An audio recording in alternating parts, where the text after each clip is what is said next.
सुगनवा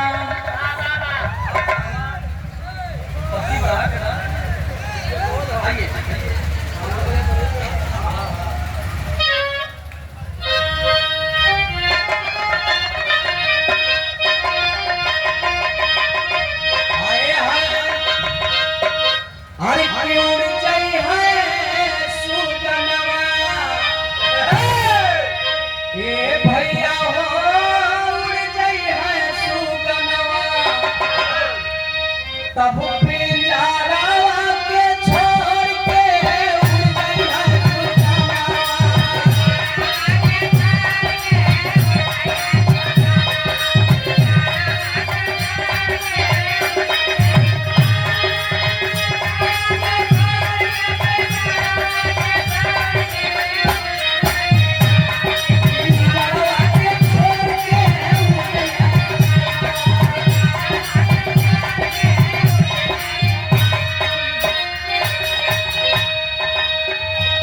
गई जिस तरह से हम लोग मोबाइल में सिम डालते हैं तो मोबाइल चलता है।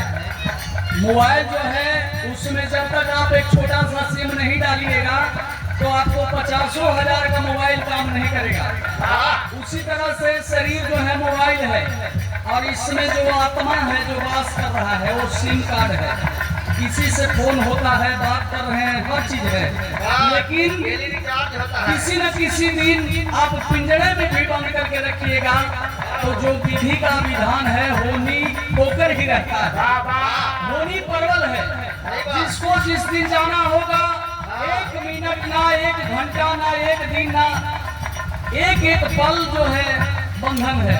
जिस वक्त जिसका जाना है वो चले जाएंगे, चाहे पिंजरा में रहिए। इसलिए गीत के माध्यम से हम कहना चाहेंगे,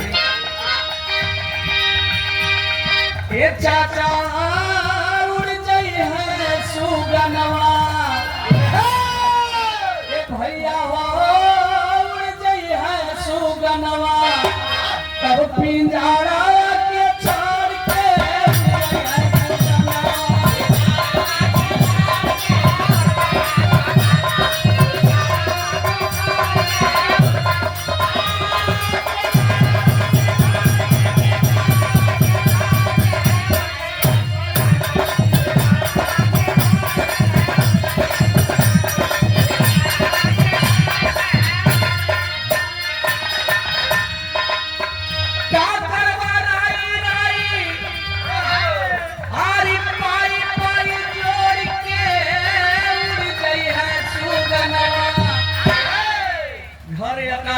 जमीन सब रह जाएगा। सोना के चैन नहीं रह जाए, सब कुछ रह जाएगी।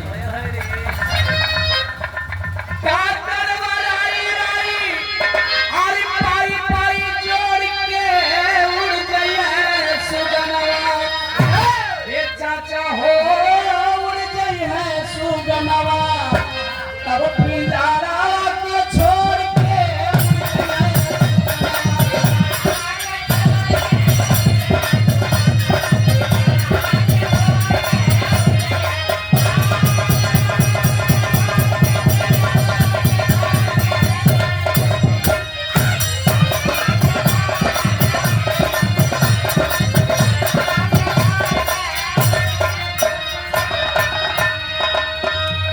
देखे आप स्वर्गीय सरस्वतिया देवी के पुत्र आप सुरेश पासवान जी, आप अगर इस महफिल में होंगे तो फिर क्या आप आने का कष्ट करेंगे।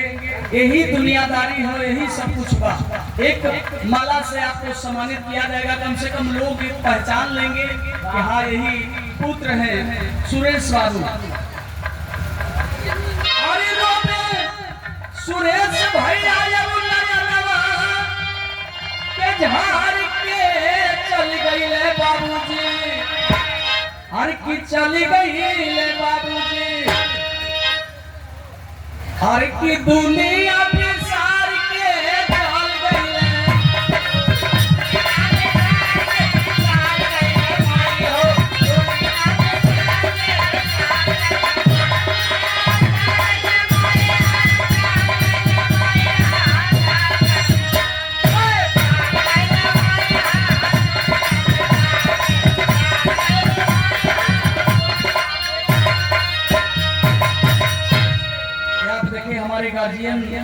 सुरेश पासवान जी की ओर से सैकड़ों सैकड़ों रुपये के साथ सम्मानित किया गया। चरणों में कोटि कोटि नमन का कहना है।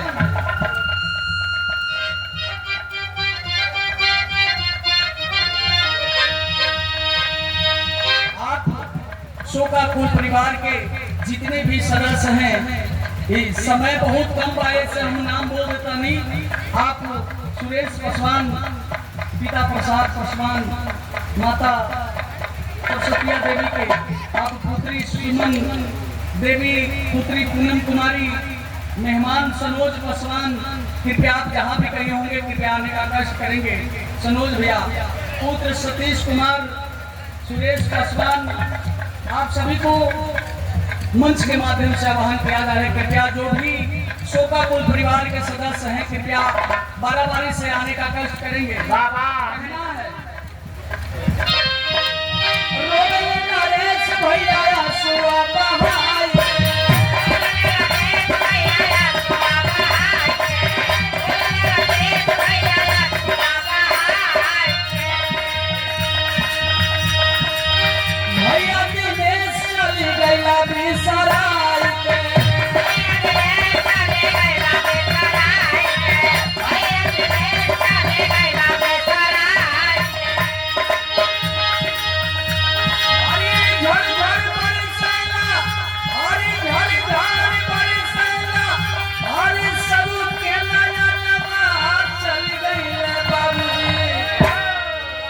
चली गई ले बाबूजी, हर के चली गई ले माई हो, भवदारा के छोड़ के चल गई ले माई हो।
आप देखें नरेश पासवान, सीताराम प्रसाद पासवान, आपकी ओर से बहुत सारे रुपये